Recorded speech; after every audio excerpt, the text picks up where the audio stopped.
tagapagtanggol ng mamamayan laban sa kriminalidad. Mula pelikula hanggang telebisyon, bida sila. Ito ang New York Police Department o NYPD. At maging sa totoong buhay, nasusubok ang kanilang tapang. Sa naganap na trahedya noong September 11, 2001 sa World Trade Center sa New York. Able to witness the tragedy, one more horrifying than the next. Kabilang sa mga unang rumisponde ang NYPD.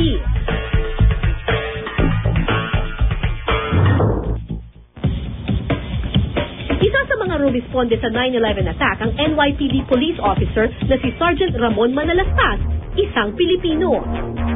Well, I'm a sergeant, but I've been with the department almost 19 years. Where I'm assigned now is called the Highway Patrol.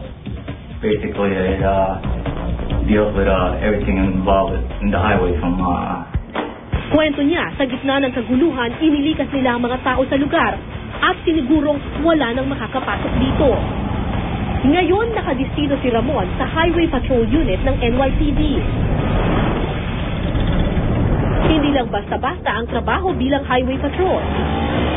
Ayon kasi kay Ramon, sa kalsada nagaganap ang iba't ibang insidente na kailangan agad tugunan. Basically, highway patrol does all the work that, any kind of police work, naturally that occurs on the highway. You can have a homicide on the highway that we have to be involved in. You could have a robbery in the highway. Then, of course, it's on the highway we get involved. We do escort. Dahil dito, madalas maharap sa peligro si Ramon. Bonus na nga marahil bilang Highway Patrol Unit Officer ang bantayan ng seguridad ng mga importanteng taong bumibisita sa New York. Isa nga sa na-eskortan na ng kanilang grupo ang mismong Pangulo ng Estados Unidos. Sa loob ng 19 na taong paglilingkod sa NYPD, mula police officer, ngayon si Ramon ay isa ng sarhento. Malaking bagay ang ma-promote sa NYPD. Makapasok lang dito, pahirapan na.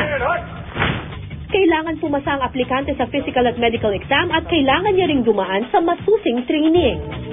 Pero tulad ni Ramon, nalampasan din ito ng isa pang Pilipino, si Rex Maralis. 5 taon ng bahagi ng NYPD si Police Officer Rex. Sa 7th Precinct, isang presinto ng NYPD sa Manhattan, nakadestino ngayon si Rex sa patrol unit.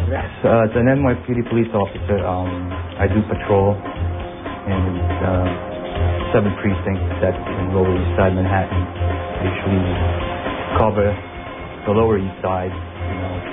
I work during the day, and pretty much we get a call from the radio, my dispatch calls, usually 911 calls, and we respond to those calls. And sometimes we get pickup jobs from out, we patrol the streets so people can flag us down. Higit 20 taon nang naninirahan ang pamilya ni Rex sa Amerika.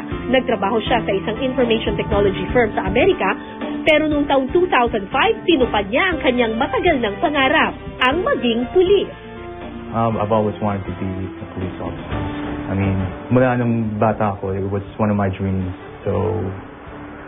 And it's one of the dreams that pretty much I was able to, Ngayon, 5 taon nang kabahagi si Rex sa misyon ng NYPD na protektahan ang ngayon higit 8 milyong populasyon ng New York.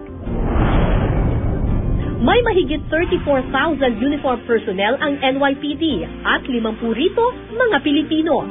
Kabilang na sina Police Officer Rex Maralis at Sergeant Ramon Manalastas. Isang karangalan nga ang mapabilang ang mga Pilipino sa isang prestigyosong departamento sa Amerika. Pero higit na maipagmamalaki ang ating mga kababayan na kahit nasa ibang bansa, buong pusong nagseserbisyo pa rin para protektahan ang kapwa na nangangailangan ng tulong.